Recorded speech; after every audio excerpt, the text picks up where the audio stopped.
Bonjour à tous et bienvenue chez moi. Enfin plutôt chez Madame Fauché.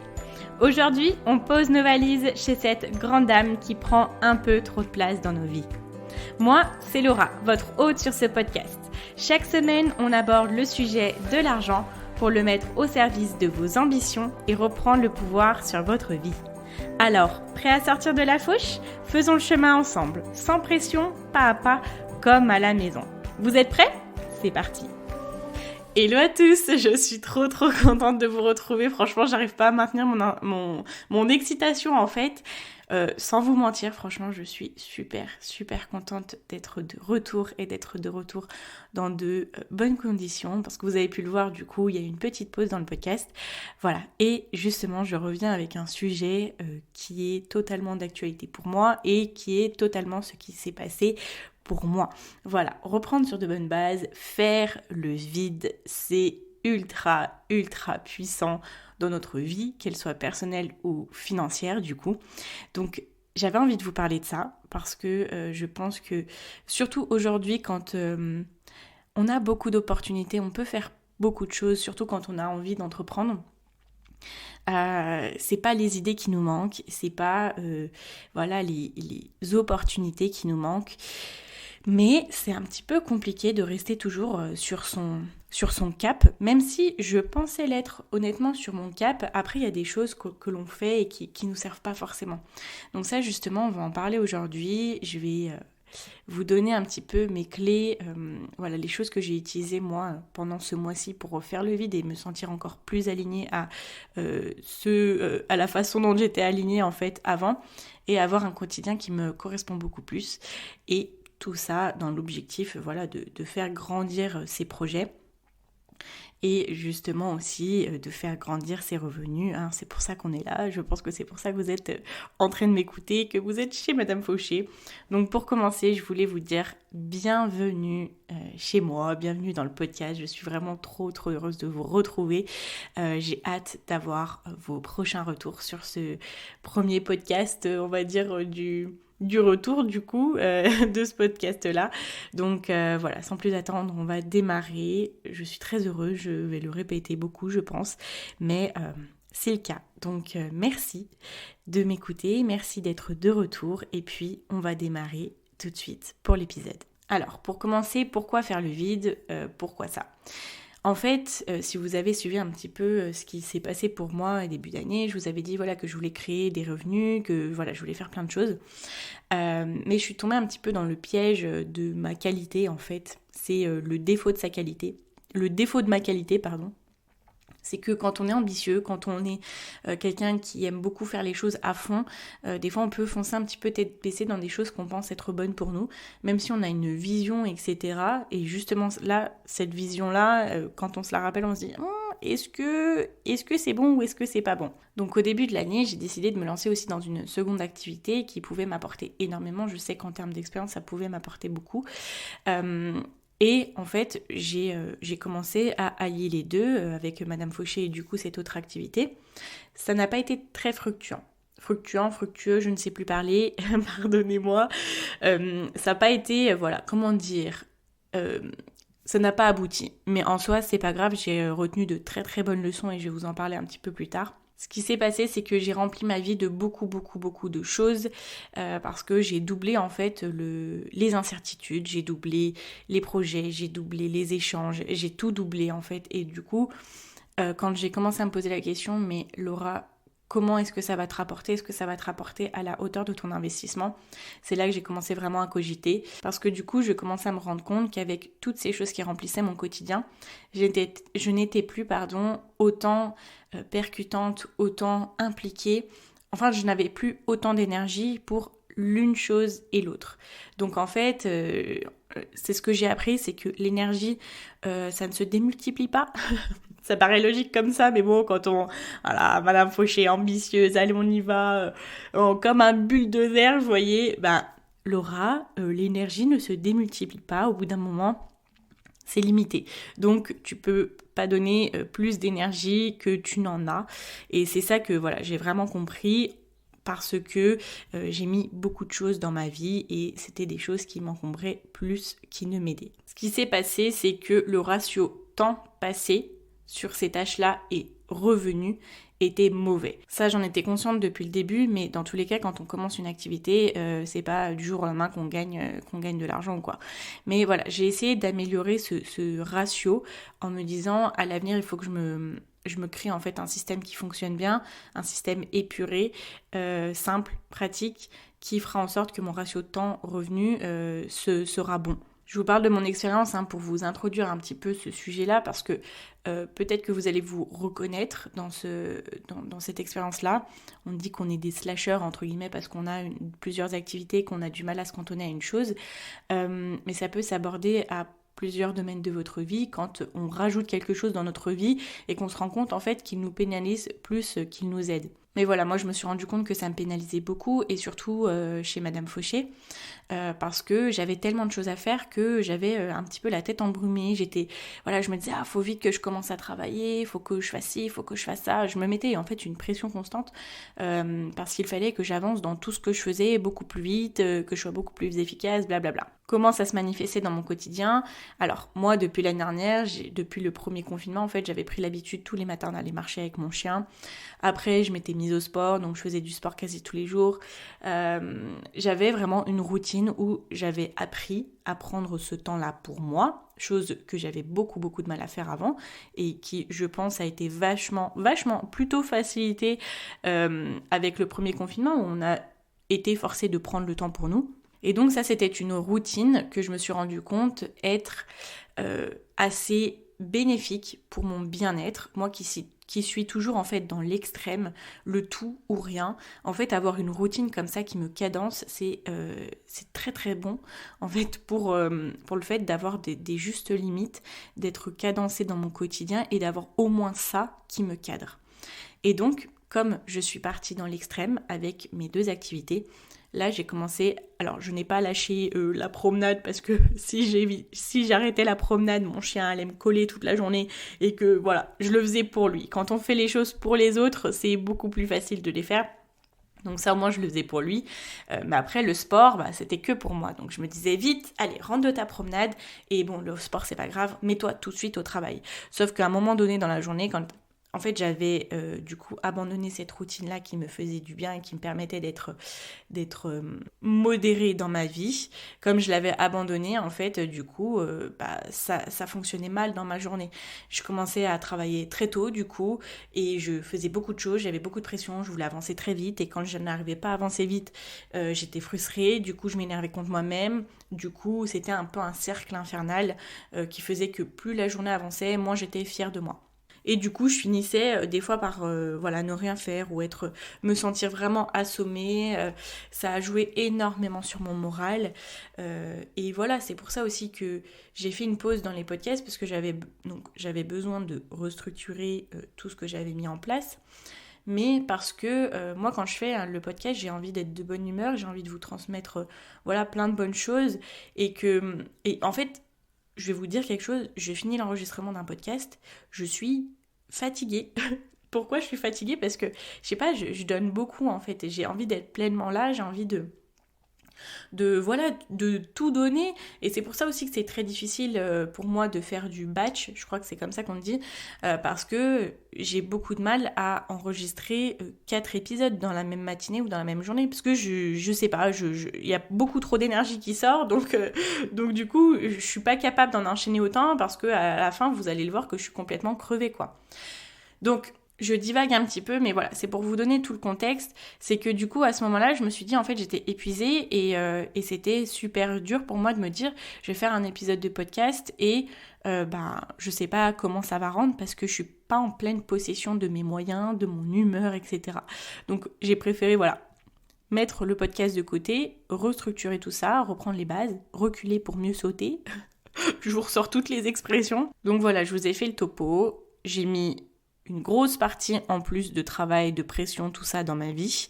En plus, quelque chose qui était incertain aussi, parce que je me lançais dans une seconde activité. Et mon activité de base en a subi les conséquences, mon humeur en a subi les conséquences, mon alimentation en a subi les conséquences, un peu tous les domaines de ma vie, parce que j'étais pas bien moralement, donc il y a un petit peu tout qui en découle. Et donc, qu'est-ce que ça implique financièrement ? Ça implique que du coup, mes projets ont ralenti.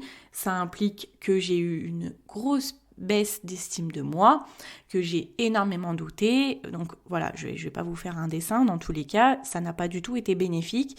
Et du coup, ça a reculé le moment où je me suis dit que je pourrais un jour vivre, par exemple, de mon podcast. Parce que là, vous le savez, mon objectif cette année, c'est de commencer à générer des revenus avec les écoutes du podcast. Voilà, je n'y suis pas encore. J'allais commencer à y arriver parce que j'y étais presque. Et moi, vraiment, ce que je veux faire, c'est vivre du podcast parce que le podcast, c'est la chose principale qui m'anime le plus, c'est ce que j'aime. Donc franchement, mon rêve, ça serait de pouvoir générer des revenus grâce à ça.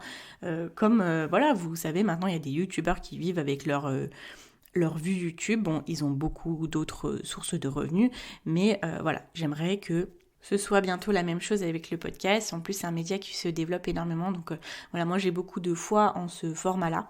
Et c'est l'endroit où je m'épanouis le plus. Donc voilà, si un jour je reçois de l'argent de la part de mon hébergeur pour vous parler pendant des minutes et des minutes et des heures, franchement, je serai la plus heureuse. Et du coup, pendant ce mois où je n'ai pas été très présente, j'ai vraiment fait le vide. J'ai repriorisé des choses dans ma vie.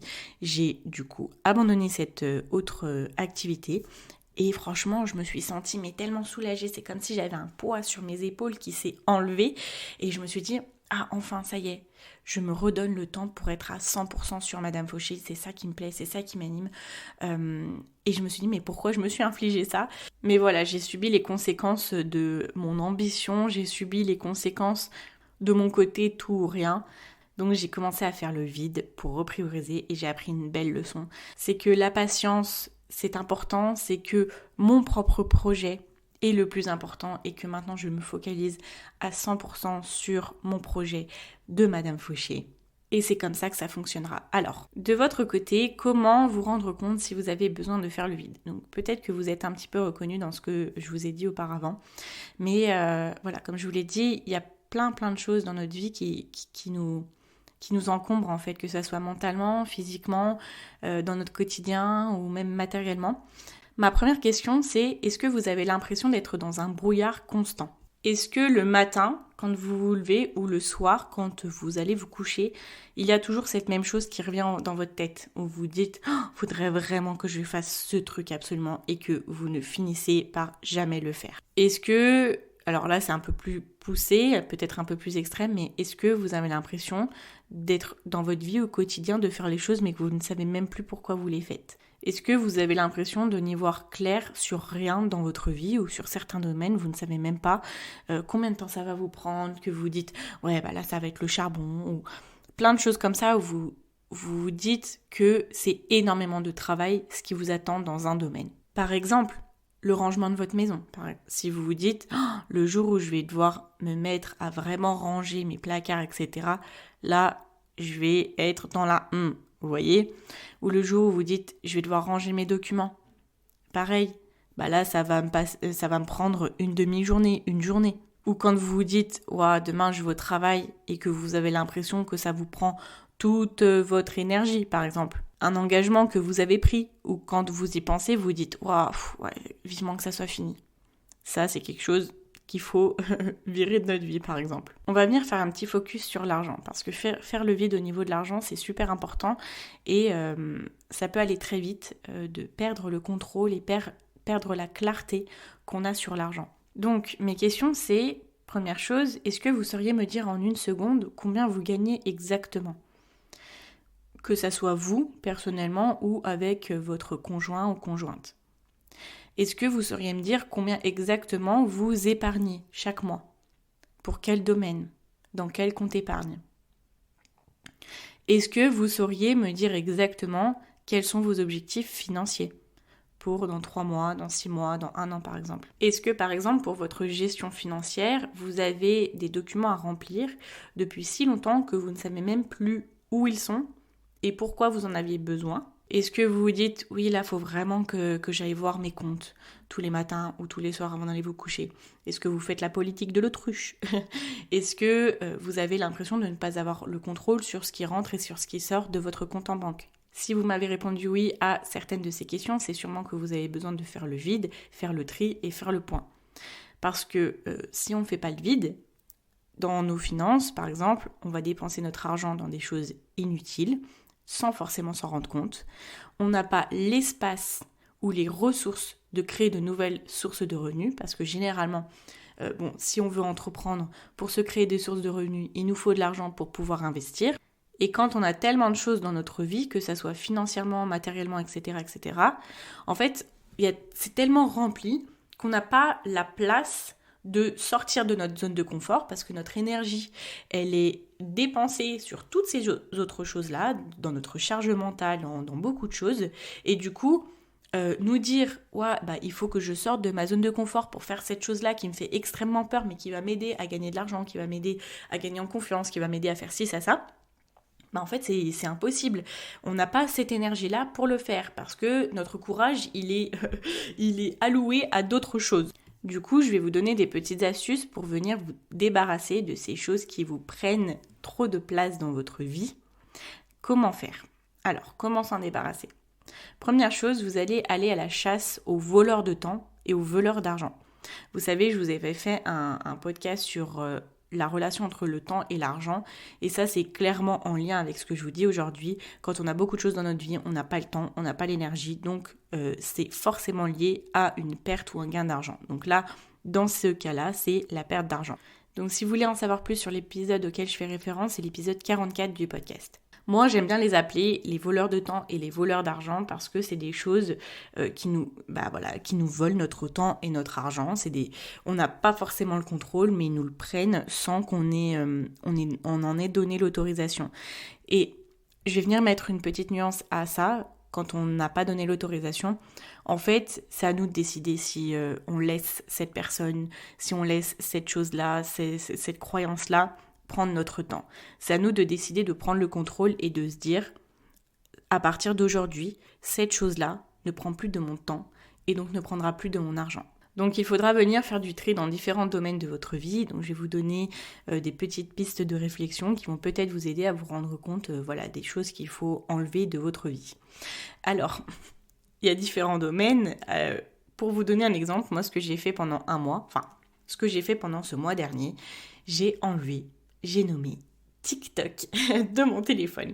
Et oui, je ne vous donnerai plus de référence TikTok, malheureusement. Franchement, c'était pas facile à l'enlever, c'est encore pas facile aujourd'hui. On dirait que je suis en rehab. Non, en fait, comment vous expliquer ? J'avais su que le succès de TikTok, c'était grâce au fait à chaque fois on scrolle, et à chaque nouvelle vidéo qu'on voit, ça nous libère de la dopamine, qui est, je crois, une hormone du bonheur, et que du coup on en devient un petit peu accro. Qui n'a jamais, en étant sur TikTok, passé une demi-heure de trop, 1 heure de trop, ou 2 heures de trop, etc. Franchement, c'est le réseau social qui nous aspire le plus notre temps, on est d'accord. Tout ça parce que on est en libération de dopamine constante dans TikTok, et en fait, je suis venue me poser la question, qu'est-ce qui se passe les jours où tu te sens vraiment mal? Parce qu'il y avait vraiment des jours dans la semaine où je me sentais mal. Et en fait, c'était les samedis. Vous allez me dire, Laura, mais pourquoi le samedi? Je vais vous dire. Parce que en fait, le samedi, je me disais, Laura, c'est bon, c'est ta journée le samedi, tu fais rien, tu te reposes, etc. Et donc, qu'est-ce que je faisais ? Moi qui aime bien passer mon temps sur les réseaux sociaux, j'allais sur TikTok. Sauf que j'y passais pas 20 minutes, j'y passais pas 1 heure, mais j'y allais y passer une après-midi, sans m'en rendre compte. À chaque fois, je me disais, allez, va faire autre chose, Laura, allez, dernier. Et non.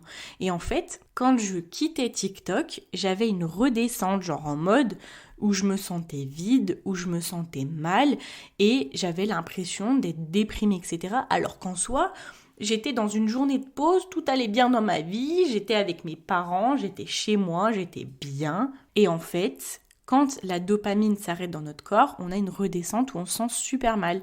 C'est un petit peu comme toutes les addictions. Bon là ça va, c'est pas la pire addiction du monde, l'addiction à TikTok. Je pense qu'il y a des choses beaucoup moins bonnes pour la santé. Mais quoi qu'il en soit, à chaque fois que je passais un moment plus ou moins long, et on est plus sur du plus long que du moins long sur TikTok, j'étais déprimée. Enfin, je me sentais déprimée. Ça peut vous paraître grave comme je vous dis ça, mais franchement, en vrai, c'était grave dans ma vie. Et donc, j'ai essayé de reconnaître ça et je me suis dit, Laura, maintenant, il faut que tu l'enlèves. Donc, j'ai décidé de l'enlever et depuis, je n'ai plus passé une journée de entre guillemets, déprime, où je me sentais déprimée. Alors qu'en fait, je n'étais pas déprimée. Mais vous vous rendez compte, si je m'en rends pas compte moi-même, eh ben, je peux rentrer dans un cercle vicieux. Donc, j'ai enlevé TikTok et ce n'est pas forcément facile et je vais vous expliquer pourquoi. On a tous dans notre vie besoin de faire de la déconnexion astrale. Alors, qu'est-ce que c'est la déconnexion astrale, C'est le fait de sortir un petit peu de notre corps de façon un petit peu inconsciente. Aujourd'hui, ça se fait beaucoup par le biais des téléphones. En fait, quand on est sur les réseaux sociaux, c'est clairement ce qu'on appelle quand notre cerveau, on a l'impression qu'il a été aspiré pendant 1 heure et demie, on ne sait même pas ce qu'on a fait, on ne sait même pas ce qu'on a vu, ce qu'on a regardé, pourquoi on a ri, pourquoi machin. Quand il y a par exemple quelque chose qui nous contrarie, on va se mettre sur notre téléphone pendant 2-3 secondes. En fait, c'est le fait de sortir de notre corps, de ne pas ressentir ce que l'on sent à l'intérieur, de nous déconnecter, tout simplement. On a tous notre propre moyen de nous déconnecter et moi, clairement, c'était TikTok en grande partie. C'est vraiment ce qui me permettait à fond de me déconnecter le plus possible. Par exemple, la dernière fois, j'avais vu un réel sur Instagram, parce que oui, c'est un petit peu ma façon de compenser d'aller sur les réels à Instagram, mais du coup, j'y passe beaucoup moins de temps, parce que j'aime un petit peu moins, parce que TikTok, franchement, j'aimais beaucoup. Et du coup, j'avais vu un réel, maintenant, ça sera mes références, je vous donnerai des références de réels. Une fille qui disait, elle, en train de regarder un film, et se mettre en même temps aussi sur son portable pour faire en sorte de mettre toutes les chances de son côté de ne pas entendre ce que son cerveau a à lui dire. Vous voyez, là, on peut pas être le plus déconnecté. S'il y a un truc qui n'est pas assez puissant pour nous faire nous déconnecter, au moins il y a une sécurité à côté, quoi, vous voyez ? Donc voilà, ça a été ma façon aussi, entre guillemets, de faire le vide. Et aujourd'hui, j'essaie de trouver d'autres solutions quand j'ai besoin de me déconnecter, quand j'ai besoin de me recentrer sur moi-même, quand j'ai besoin de regagner de l'énergie. La déconnexion astrale, c'est aussi quelque chose qui nous permet de nous remonter un petit peu en énergie et de se retrouver à soi, entre guillemets. Typiquement, après un épisode de podcast, ce que j'aurais pu faire, c'est me mettre sur TikTok, parce que là, ça redescend, laisse-moi reprendre mon énergie à moi-même, vous voyez. Voilà, bon, c'était un exemple assez long, mais bon, ça fait longtemps qu'on n'a pas discuté, j'ai beaucoup de choses à vous dire, donc voilà, je me fais plaisir.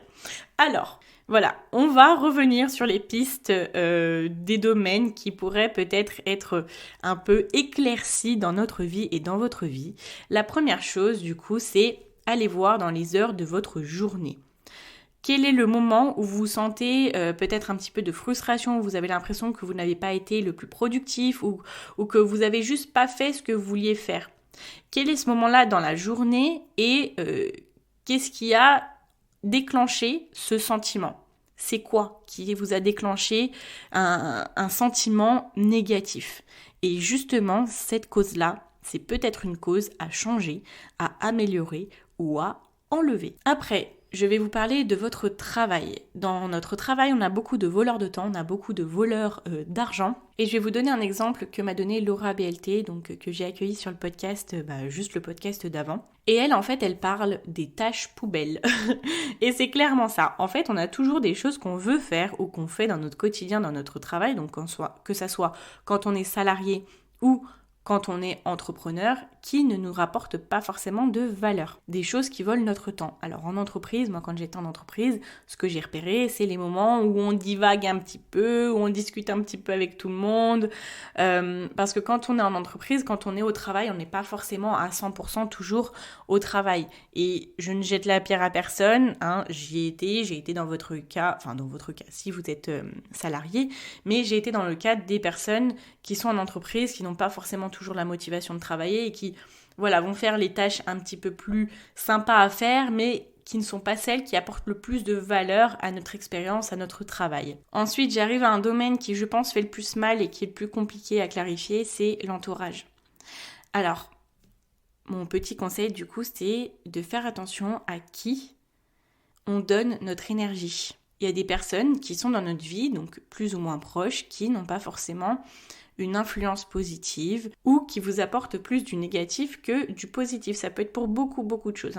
Pour vous donner un exemple, si par exemple vous êtes au téléphone avec une personne et que vous raccrochez et juste vous vous sentez mal, vous dites pourquoi j'ai dit ça, pourquoi elle m'a dit ça, pourquoi machin, et que ça vous apporte un petit peu de mal-être, c'est que c'est peut-être pas une très très bonne relation. Vous savez, on vous dit souvent, oui, il faut être entouré des meilleures personnes, il faut avoir un entourage qui soit positif, qui soit plus haut que nous dans leur avancée, il faut être la personne la moins intelligente, la moins riche de la pièce, etc.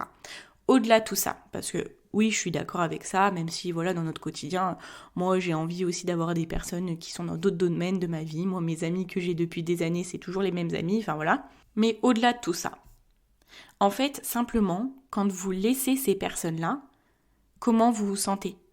Du coup, là, l'objectif, c'est de venir réfléchir de façon un petit peu plus consciente à ces relations qu'on a dans notre vie et à savoir est-ce que c'est des relations bénéfiques ou pas. Je vous parle pas d'avoir des personnes dans notre vie juste pour gagner des choses, pour qu'elles nous apportent énormément. Enfin, oui, c'est bien que les personnes nous apportent, mais je vous dis pas avoir des personnes dans votre vie par intérêt. Je vous dis d'avoir des personnes qui sont bonnes pour vous, en fait, des bonnes personnes, des personnes bien, avec qui vous vous sentez bien, que vous leur apportez tout autant qu'ils vous apportent, bien évidemment, mais juste, voilà, quels sont les types de relations que vous avez dans votre vie et quelles sont lesquelles vous avez envie de vous passer aujourd'hui. Ensuite, prochaine chose, l'administratif. Est-ce que vous êtes au clair dans vos papiers? Est-ce que vous êtes au clair dans vos démarches? Je sais que celui-là aussi, il fait mal. Parce que l'administratif, je pense que c'est une passion pour très très peu de personnes, même s'il y en a. Et franchement, je les salue. Et j'ai une grande estime pour elles et eux. Mais voilà, si vous avez des papiers à signer depuis un moment, si vous avez empilé les courriers et que vous devez les trier, etc. Honnêtement, quand on fait le tri dans nos papiers, quand on met en place une organisation pour que à chaque fois qu'on reçoive quelque chose, elle soit triée, traitée le plus vite possible, même sur l'instant T, ça apporte beaucoup beaucoup de clarté dans notre vie, on se sent bien parce qu'on sait qu'on est en règle surtout, on sait qu'on a le contrôle. Après, je vais vous parler de votre intérieur. Ça, c'est la partie, je pense, pour laquelle j'ai le plus de mal parce que je suis un petit peu bordélique. Voilà, l'objectif, c'est de se dire, bon bah, qu'est-ce qui encombre ma vie matériellement? Est-ce que j'ai pas trop de choses dans mon endroit? Vous savez, par exemple, moi, quand ma chambre, là où je dors, est en bordel, j'ai pas envie d'aller m'y reposer. Alors que peut-être qu'à ce moment-là, j'ai besoin de me reposer, de me retrouver dans mon endroit. Et des fois, non, j'ai pas envie d'y aller parce que, voilà, c'est un peu le bordel. J'ai beaucoup de progrès à faire là-dessus, mais j'y travaille chaque jour. Par exemple, je sais que mon bureau, là où je travaille, est toujours à peu près rangé, d'une façon que je m'y sente bien. Et ça, concrètement, c'est quelque chose qui influe énormément sur notre revenu financier.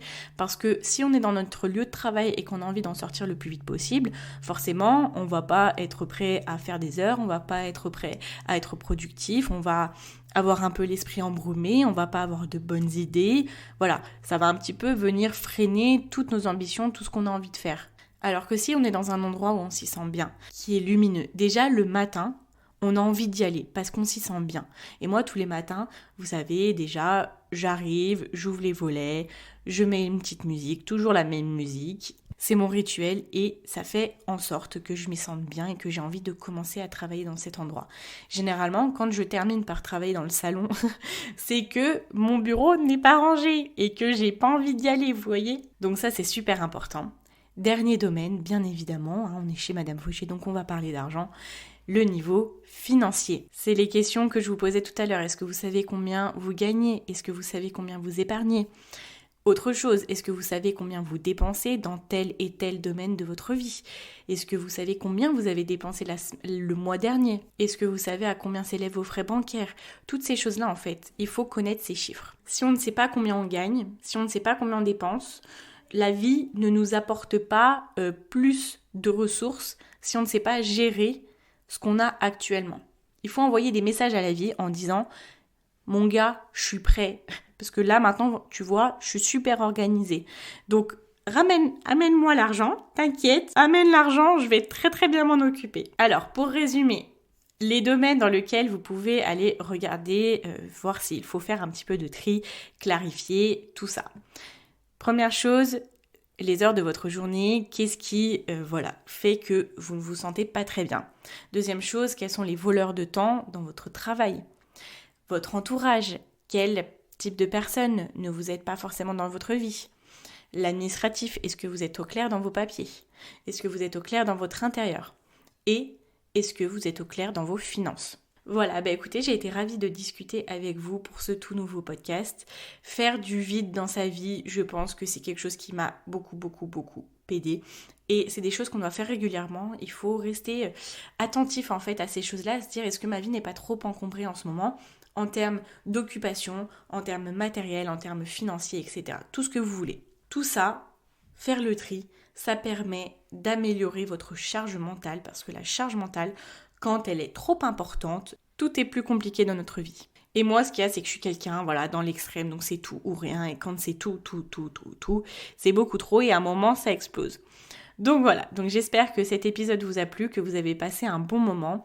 N'hésitez pas à venir m'en parler sur Instagram s'il y a des choses qui ont un peu popé dans votre tête en écoutant du coup mon podcast. Pour me soutenir dans ce retour, je vous invite à venir mettre un commentaire sur Apple Podcast ou alors une note de 5 étoiles, ou les deux, je dis pas non, ou à venir vous abonner sur la plateforme de votre choix. Je vous dis à très vite pour un nouvel épisode du podcast de Madame Fauché et en attendant, n'oubliez pas que vos ambitions n'attendent pas. Ciao ciao!